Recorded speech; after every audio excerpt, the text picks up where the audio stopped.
aos cuidados dele. Somente o Espírito Santo de Deus pode gerar esse desejo no nosso coração de entregar a nossa vida ao Senhor.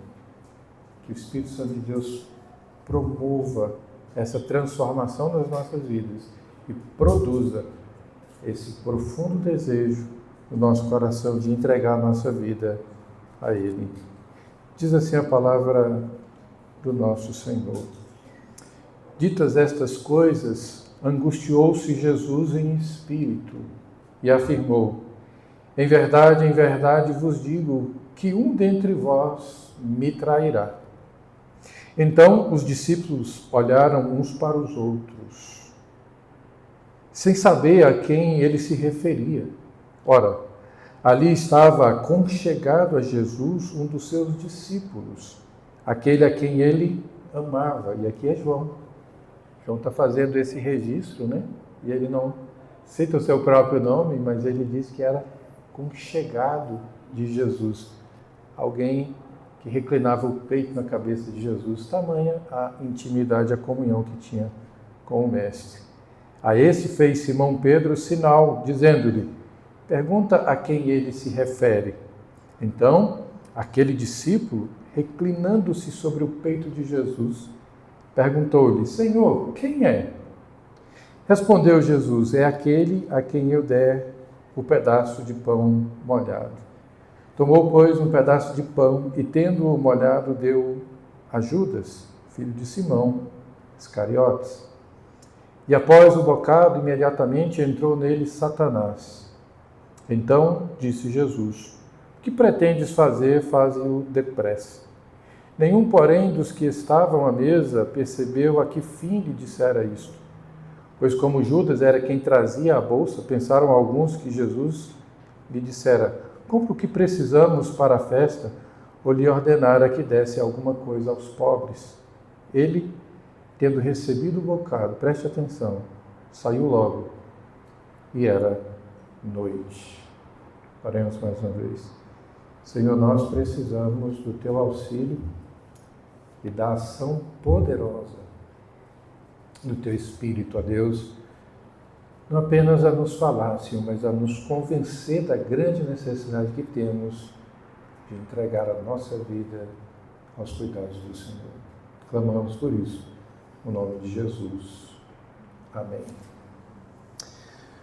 Como você se sentiria ao descobrir que uma pessoa muito próxima, alguém chegado seu, alguém com quem você tem comunhão, alguém por quem você nutre sentimentos de amor, de honra e de cuidado, fosse te trair amanhã? Alguém que come com você à sua mesa, alguém que compartilha dos seus segredos, mas que está prestes a lhe trair amanhã. Como você se sentiria hoje? Eu vou um pouco mais adiante. Como você trataria essa pessoa ao encontrá-la amanhã, sabendo que ela estava tramando uma profunda traição, uma amarga traição contra você? Como você lidaria com esse sentimento que vem ao nosso coração quando nós nos sentimos, no mínimo, desconfortáveis diante da possibilidade de uma traição? Como nós trataríamos uma pessoa que nos entregaria a cabeça, que em troca de 30 moedas entregaria a nossa vida? E aqui no caso trata-se da vida do nosso Redentor. A nossa tendência natural, irmãos, de pessoas manchadas pelo pecado, pela nossa queda, a nossa tendência natural de revidar é praticamente imediata. Um turbilhão de emoções toma conta do nosso coração. Inquietação, preocupação, ansiedade, desejo de tirar satisfação com a pessoa. Enfim, nós, diante da possibilidade que aventamos de que algo assim nos aconteça, nos vemos inquietos, angustiados, perplexos, muitas vezes, e desejoso de, às vezes, expor a situação publicamente, de sair em disparada ao encontro daquela pessoa e tirar satisfação. O desejo de vingança, por certo, é o mais natural que vem à nossa mente e ao nosso coração diante de uma possibilidade real. Nenhum de nós aceita ser apunhalado por alguém que a gente gosta. Nenhum de nós aceita ser traído por alguém que a gente ama. É por isso que a traição dói tanto, porque na maior parte das vezes ela vem de alguém que a gente ama, que a gente confia. Ela vem de alguém com quem a gente tem comunhão, com quem a gente tem intimidade, com quem a gente partilha as coisas do coração. E é por isso que a traição dói tanto. É por isso que ela rouba o sono, tira o apetite e traz tanta inquietação, porque é algo realmente fora do comum, fora do normal e que mexe com todos nós. Contudo, irmãos, a cena que nós temos aqui diante dos nossos olhos, registrada por João em seu Evangelho, nos apresenta então a última ceia, aquele último momento em que o Senhor vai partilhar com os seus a mais íntima comunhão, uma das maiores demonstrações da graça de Deus. Vai partilhar o pão e o vinho, como símbolos daquilo que o próprio Jesus faria na cruz em favor dos seus. Daqui a pouco Jesus vai entregar a sua vida. Daqui a pouco Jesus vai à cruz, morrer por pecadores indignos da sua graça. E aqui há um drama, irmãos, porque a cena é de uma intensidade humana e divina avassaladora. O versículo 21, volte seus olhos para o texto, nos chama a atenção. O texto diz: dito isso, turbou-se Jesus em espírito e afirmou, dizendo: em verdade vos digo que um de vós me trairá. O verbo que é utilizado aqui para essa expressão turbou-se revela uma agitação profunda na alma humana. E aqui na alma humana de Cristo Jesus. 100% Deus, mas também 100% homem. Jesus, irmãos, não é um ser impassível ou frio diante do sofrimento. Não, nós já destacamos isso, inclusive, em uma das nossas aulas na escola dominical, dizendo que Jesus mesmo expressa os seus sentimentos. Ele chora diante da morte de um amigo querido. Ele chora ao ver a incredulidade daquelas pessoas que o cercavam e ver o efeito do pecado na vida daquelas pessoas. Ele expressa seus sentimentos e aqui não é diferente. Essa expressão se repete aqui, meus irmãos, porque ele sente o peso da rejeição, a dor da falsidade e a proximidade iminente da cruz, na qual ele suportaria todos os nossos pecados. Essa é uma tragédia espiritual. E o que nós temos aqui, meus irmãos, é a indicação daquele que vai trair Jesus. No entanto, nós vamos olhar para a grandeza de Jesus. Nós vamos olhar para a grandiosidade, para o amor, para a forma honrosa e graciosa com a qual Jesus trata o traidor. A grandeza moral de Jesus aqui é extraordinária. E foi exatamente isso, meus irmãos, que me pegou de cheio enquanto meditava nesse texto. Nosso Senhor é de uma grandeza incomum, extraordinária. Não há com quem nós possamos comparar Jesus. E nós vamos olhar para tudo isso, porque diante da maior traição da humanidade, Jesus não cedeu ao ódio, não realizou vingança e também não caminhou para o isolamento.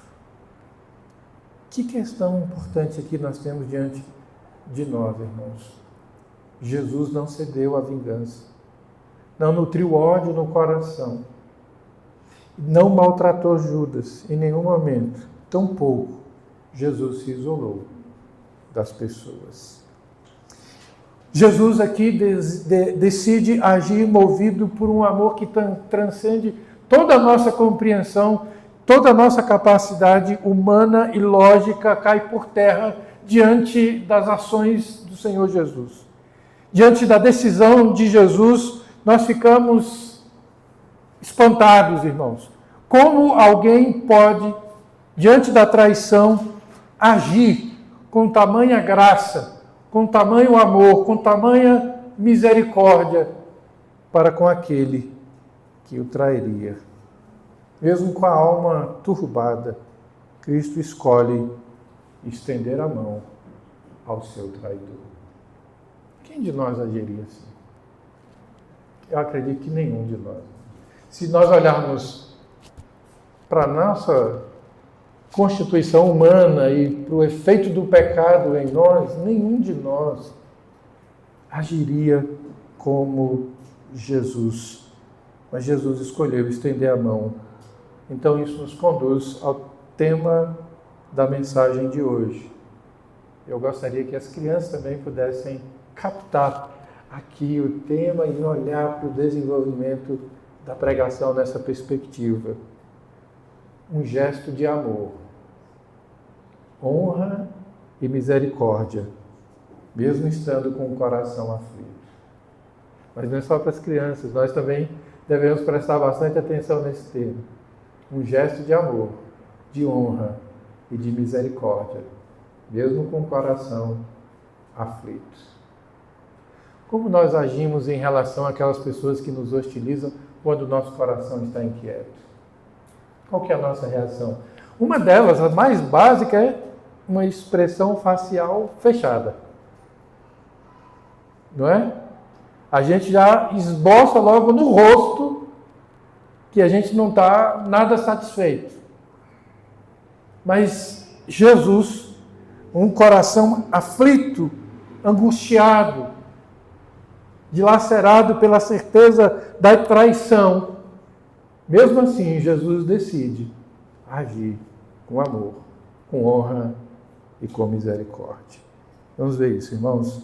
Primeiro aqui, Jesus trata com honra aquele que o trairia. Fazemos isso quando Jesus dá o bocado de pão, nos versículos 25 e 26. Olha só, nós vemos aí a busca de João a pedido de Pedro para identificar o traidor. E o texto diz, reclinando-se aquele discípulo sobre o peito de Jesus. Veja a percepção de Pedro, já que João tinha essa intimidade a ponto de reclinar a sua cabeça sobre o peito de Jesus, ele incita João a se valer dessa intimidade para perguntar para Jesus quem seria o traidor, já que Jesus havia dito que alguém entre os discípulos o trairia. Então Pedro, na melhor das intenções aqui, diz, João, já que você é um discípulo aconchegado do Mestre e reclina a sua cabeça sobre o peito de Jesus, pergunta para ele, para ver se ele te revela. Né? Às vezes as crianças se valem dessa intimidade com os pais, né? O que é, mamãe, que o papai, ou o que é que a senhora está pretendendo com determinadas coisas? Eles se valem, e geralmente eles chegam com muito carinho, né?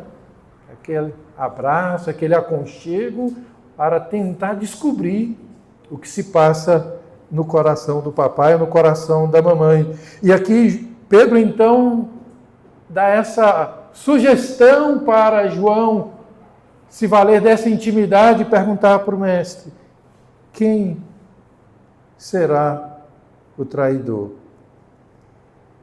E Jesus vai dizer: aquele a quem eu der o pedaço de pão molhado. E tendo molhado o bocado, o deu a Judas, filho de Simão Iscariotes. O que significa, irmãos, isso no contexto da cultura do Oriente Antigo? Molhar um pedaço de pão no molho e entregá-lo diretamente a alguém com as próprias mãos. Não era um ato comum, não era uma ação corriqueira, não era algo pequeno ou de menor valor, não era um ato de hostilidade. Jesus não está denunciando: olha, é Judas Iscariotes. Pelo contrário, Jesus está honrando. Há aqui uma atitude de honra, uma demonstração, meus irmãos, de grande apreço para com o homem que havia negociado a sua morte. A decisão de Jesus aqui é de honrar aquele que o trairá no dia seguinte. E aqui a gente vê a profundidade da misericórdia de Cristo, sabendo exatamente o que Judas guardava em seu coração e qual era o plano tenebroso, maquiavélico de Judas. Jesus lhe oferece um símbolo de comunhão e hospitalidade. Ao invés de cara feia, ao invés de rejeição, Jesus honra Judas. E sabe o que é curioso aqui, irmãos? Porque Jesus está tratando Judas com a mesma honra com a qual ele tratou todos os demais discípulos. Eles ficam sem saber. É o amor divino indo ao encontro do rebelde até o último segundo. É Cristo amando Judas até o último segundo. É Jesus demonstrando amor. É Jesus demonstrando misericórdia. É Jesus demonstrando graça para com aquele que tem um coração endurecido para a sua presença. Judas não ocorreu por falta de graça ou por falta da bondade da parte do mestre. Ele dá cabo da sua própria vida pela dureza impenitente do seu próprio coração. Mas Jesus o tratou do início ao fim, com graça, com amor, com honra e com misericórdia. Jesus mostra como a sua graça é ostensiva.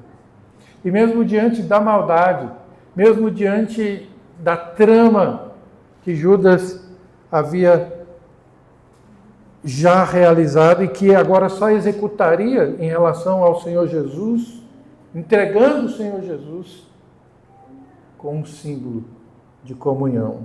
E veja o que Jesus está fazendo aqui para Judas, demonstrando comunhão. Aquele que senta à mesa.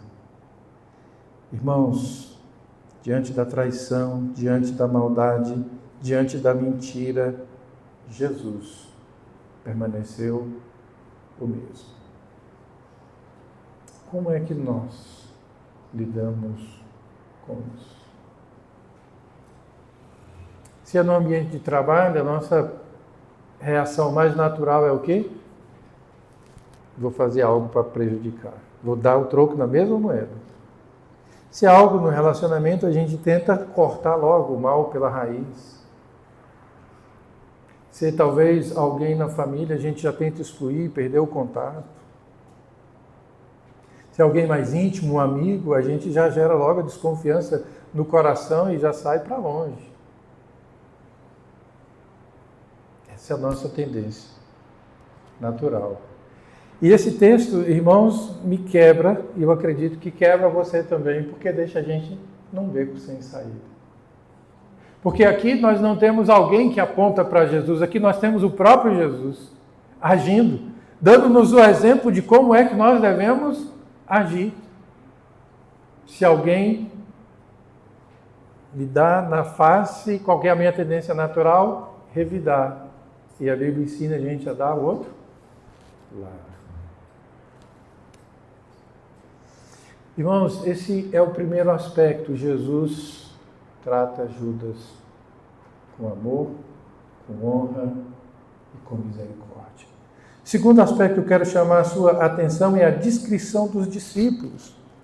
Veja agora o reflexo do tratamento amoroso de Jesus. Observemos então, irmãos, a reação dos apóstolos, versículos 28 e 29. Nenhum dos presentes entendeu. Com que intenção lhe disse isso? Ninguém entendeu, porque Jesus pega então o pão, molha e dá para Judas. Num ato de amor, de honra e de misericórdia. Pois alguns pensavam, como Judas tinha bolsa, que Jesus lhe dissera, compra o que nos é necessário para a festa, ou que desse alguma coisa aos pobres. Eles estão achando que Jesus então está dizendo, vai Judas e faz alguma coisa, já que você é a pessoa responsável pelos recursos. Porque os discípulos, homens que conviviam diariamente com Jesus, estão caminhando com Jesus, não perceberam, irmãos. Alguém chega a imaginar aqui, por que eles estão com Jesus, caminhando com Jesus, e não percebe que Judas seria o traidor? É uma coisa interessante. Sabe por quê? Porque mesmo após o próprio Jesus dar evidências de que o Judas seria o traidor, Jesus não o indica. E a outra questão aqui é que em momento algum Jesus tratou Judas com indiferença. Texto anterior, Jorius pregou, Jesus lava os pés dos discípulos. Quem está lá? Judas. Em momento algum, Jesus olha para Judas com um olhar de reprovação.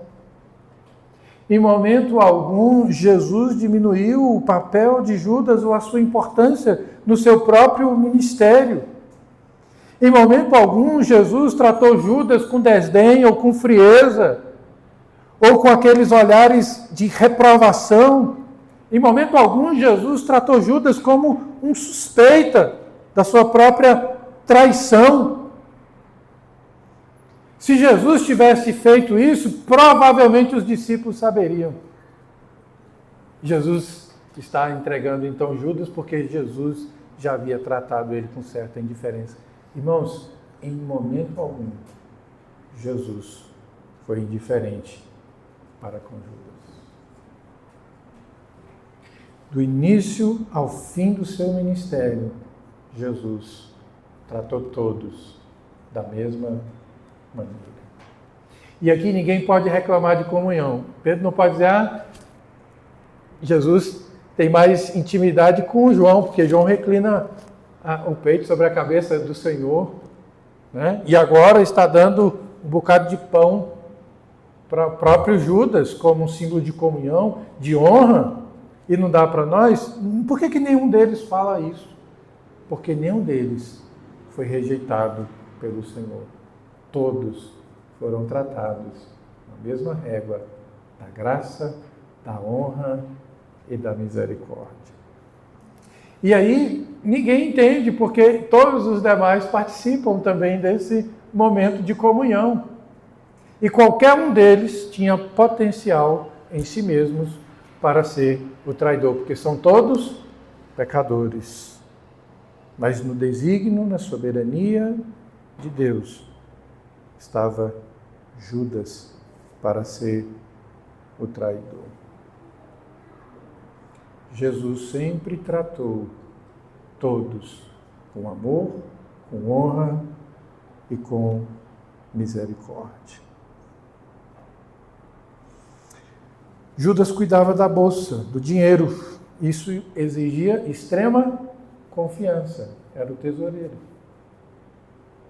É interessante, irmãos, percebermos que ao longo de toda a Escritura, nós não temos aqui sequer Jesus aventando uma possibilidade. A Bíblia vai deixar claro que Judas era ladrão. Mas por causa do pecado na vida dele, por causa das intenções do seu coração, de tirar daqui. Mas da parte de Jesus, não houve nenhum maltratamento com Judas, mesmo sabendo que ele seria o traidor. Jesus tratou todos com igualdade. Judas senta-se à mesa com os demais discípulos, partilha do mesmo pão, desfruta da mesma comunhão, recebe o mesmo carinho, recebe o mesmo ensino, recebe a mesma paciência do Senhor, como todos os outros, inclusive o próprio Pedro, que daqui a pouco vai dizer que não negaria o Senhor, e o Senhor vai dizer que ele vai negar. Nós temos isso na sequência do texto. Nós temos a intenção de Satanás de se andar com Pedro e o Senhor não permite, porque Jesus está tratando todos eles com a mesma graça, com o mesmo amor e com a mesma misericórdia. Então todos eles receberam do mesmo da parte de Jesus. E Jesus não foi indiferente com Pedro no momento da traição. A postura irrepreensível e amorosa de Jesus, irmãos, cobriu os olhos dos discípulos, a maldade oculta no coração de Judas. A graça de Jesus, a forma como Jesus tratou Judas e os demais, não permitiu que os discípulos percebessem a maldade no coração de Judas. Isso nos ensina uma lição pastoral muito profunda. O verdadeiro amor de Deus opera com paciência, não se precipita com a maledicência e trata até mesmo os adversários com muita retidão, com graça, honra e misericórdia. Irmãos, como nós agiríamos diante de uma situação assim? Nos precipitamos em palavras. Eu mesmo, às vezes, quando eu me dou conta, eu já falei. E eu falo, Senhor, tem misericórdia. Me ajuda, eu estou lendo Provérbios, irmãos. Provérbios vai nos orientar a não falar precipitadamente. O salmista, orando, diz, Senhor, põe guarda na minha boca. Eu já estou também para fazer essa oração, pedindo, Senhor, põe 2 guardas, para impedir que eu me precipite nas palavras. Nos precipitamos em palavras. Mas tem gente que consegue segurar as palavras, mas não consegue conter as ações. Tem gente assim? Que diz, eu não sou das palavras, eu sou de agir. Eu já vou logo fazendo, eu já vou logo resolvendo a coisa, do meu jeito, a força do meu braço. Nos precipitamos, irmãos, levantando possibilidades e sofremos antecipadamente com o coração aflito diante de todas essas coisas que nos sobrevêm. Mas é interessante perceber que Jesus lidou com essa dificuldade. Coração aflito, alma em turbulência, com graça e com misericórdia. Interessante perceber que alguns comentaristas chegam a dizer que os discípulos não discerniram o que era Judas por uma questão espiritual. Irmãos, eu não vou por esse caminho, porque os discípulos aqui estavam caminhando com Jesus, comunhão com Jesus. É claro, todos nós somos limitados, nenhum de nós consegue chegar ali a entender as motivações do coração humano. Nenhum de nós é capaz de perceber isso com exatidão. Mas a questão aqui não é essa. A questão é que Jesus mostrou tanta graça, tanto amor, tanta misericórdia, que ninguém percebeu que Judas era o traidor. Perceberam a diferença entre Jesus e nós? Imagine Jesus, que é o mestre, é o Senhor, que estava numa posição muito superior, ele já lava os pés dos discípulos, como uma demonstração, um gesto de humildade, de serviço, também de honra. E o que Jesus faz ali, irmãos, era o que o escravo fazia. Era o escravo que, ao receber o seu Senhor, pegava a toalha e lavava os pés. Jesus está fazendo isso. E agora, diante do traidor, Jesus continua agindo com graça, com amor e com misericórdia. Por que a gente não age assim, irmãos? Eu acho que a gente não age assim porque a gente não confia e não crê que isso é transformador. Claro, nós somos pecadores, mas a gente quer uma resposta do outro que seja correspondente às nossas expectativas.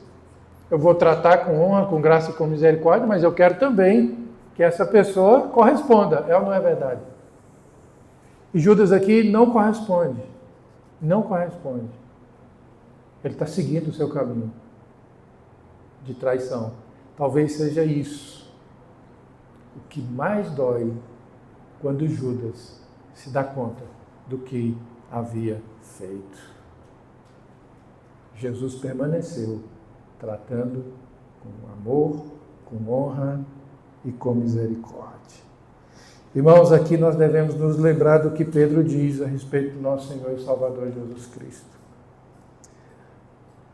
1 de Pedro 2,23 diz assim: pois ele, quando trajado, não revidava com o traje.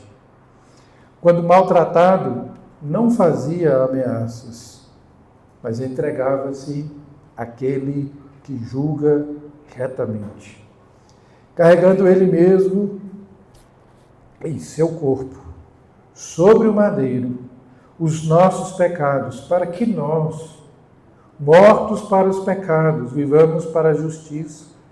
Por suas chagas fostes sarados, porque estáveis desgarrados como ovelhas, agora, porém, vos convertestes ao pastor e bispo da vossa alma. Aqui nesse texto, nós temos o maior de todos os exemplos, o exemplo de Cristo, Jesus. Ele nos ensina uma grandiosa lição. Amor, honra e misericórdia. Mas eu quero chamar a sua atenção para o terceiro aspecto desse texto. E eu gostaria que você também guardasse esse aspecto do texto no seu coração. O fim trágico daquele que permanece no pecado. A permanência nas trevas por causa de um coração endurecido. E aí veja, as crianças já devem ser ensinadas também a respeito disso. Aqui é um coraçãozinho dos nossos filhos, né? Diante de alguns momentos em que o papai e a mamãe têm que pedir perdão, ou em que eles mesmos têm que pedir perdão para nós. E nós devemos ensinar que permanecer com o coração endurecido não é um bom caminho. Olha aqui, irmãos, o que acontece com Judas. E nós chegamos então a esse desfecho trágico, versículo 30. E ele, tendo recebido o bocado, saiu logo, e era noite. O texto se encerra aqui, essa perícope fecha aqui, vai começar um novo assunto a partir do versículo 31, mas João está usando isso aqui de forma intencional. Jesus é a luz do mundo. Ele nos tirou das trevas para a sua maravilhosa luz. E noite aqui seria melhor traduzido como trevas, escuridão, para retratar a condição de Judas no pecado. Endurecido pelo pecado, ele permanece nas trevas. O apóstolo João então registra esse final aqui, meus irmãos, para mostrar como a Bíblia é clara em nos mostrar esta realidade daquele que permanece endurecido pelo pecado. Ele está completamente em trevas. E aí o texto vai nos lembrar, no verso 27, que quando ele toma o bocado, imediatamente entra nele Satanás. A traição, irmãos, aqui é algo que foi também realizado quando Judas se vê possuído por Satanás. Ele traiu Jesus porque o diabo tomou conta da vida de Judas. Lembra quando Paulo diz que nós estávamos mortos em nossos delitos e pecados e vivíamos segundo as inclinações do nosso coração, sem conhecer a Deus, e éramos como filhos da ira, filhos das trevas, perdidos dos nossos delitos e pecados. Por que Judas perece, mesmo tendo recebido o ensino de Cristo, convivido com Cristo, desfrutado de comunhão com Cristo, viu os milagres, lembra de mensagens anteriores, de gente que viu milagres, experimentou a graça, viu sinais e maravilhas, mas permanece incrédula, coração endurecido? Judas permanece com o coração endurecido. Cristo lavou seus pés, mas nenhuma dessas coisas foi suficiente para quebrar o coração endurecido de Judas.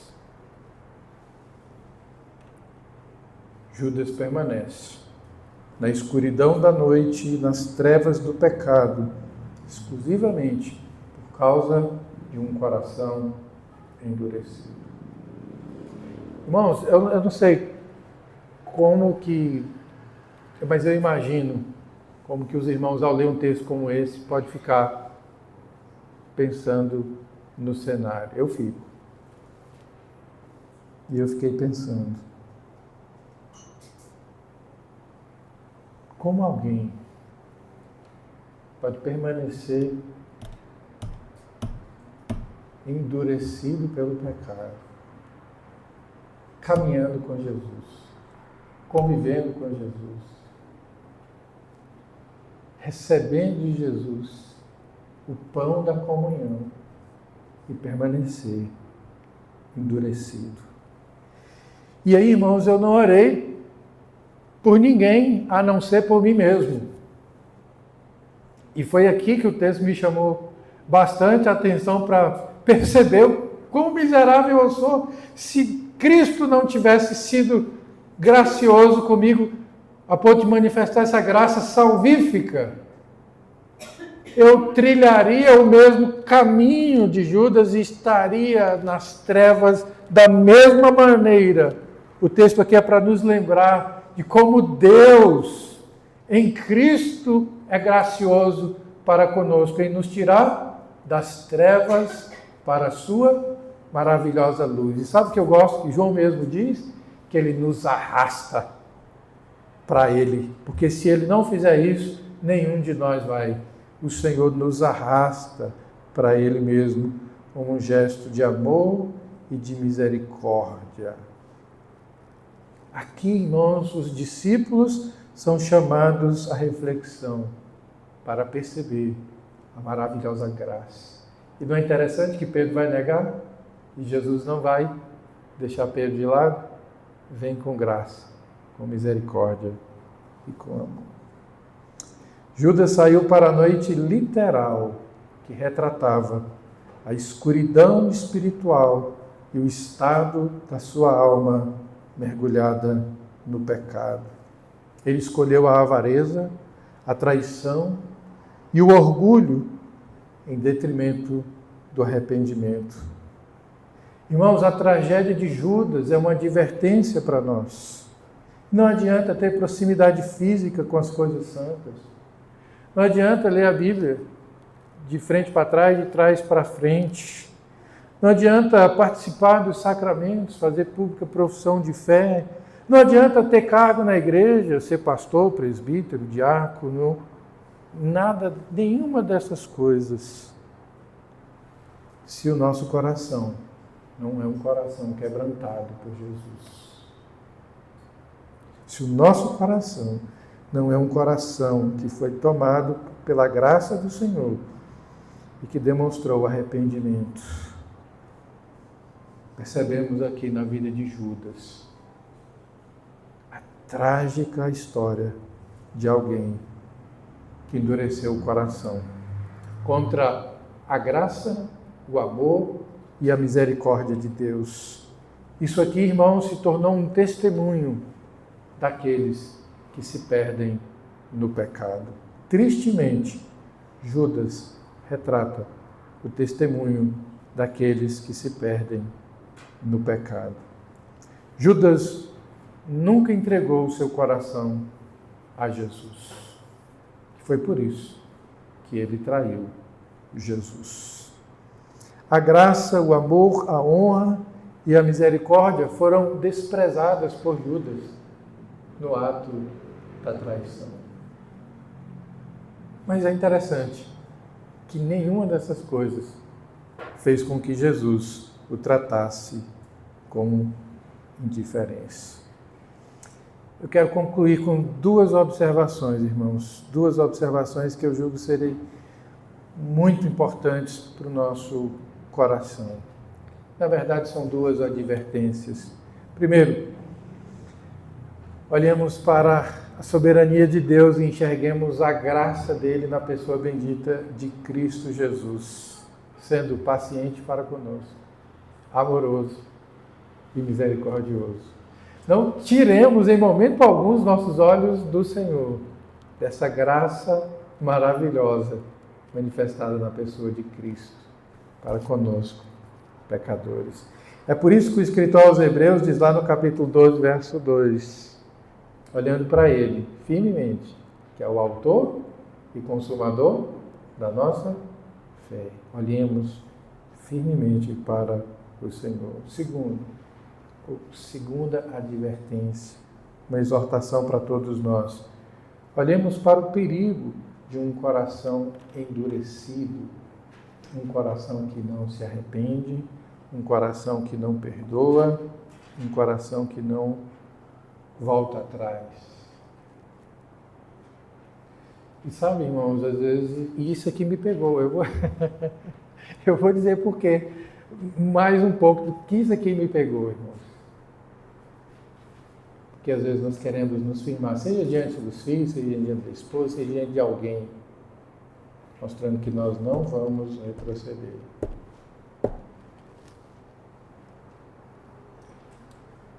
Eu sei que não é só eu que sou assim, mas esse texto me fez olhar para mim. E, diante de alguns momentos, eu não volto atrás. Por orgulho. Não é porque eu estou querendo honrar o Evangelho, é porque eu estou querendo defender a minha honra. E não é isso que Jesus nos ensina. Jesus nos ensina o contrário. Irmãos, guardemos-nos de rejeitar a voz do Mestre. Que o Espírito Santo quebre, o nosso coração. Ele já está fazendo isso com o texto em si. Com a palavra do próprio Deus, nós temos o Espírito Santo trabalhando e quebrando o nosso coração, mas que ele nos quebre cada vez mais. Que ele quebre a nossa altivez, a nossa insensibilidade espiritual e que ele nos encha da graça perdoadora, mesmo quando o outro insiste em permanecer duro, indiferente, enfim, qualquer coisa que o outro faça. A nossa referência não é o outro. A nossa referência é Cristo Jesus. Tenhamos o nosso coração sempre aberto para a graça do Senhor. Mesmo quando perdemos, se nós nos rendemos a Cristo, no final, a gente sai vencedor. Amém? Que Deus nos abençoe e continue sendo gracioso para conosco. Vamos ficar em pé, irmãos, mais uma vez, agora sim, cântico final. Juntos, louvemos ao nosso Senhor.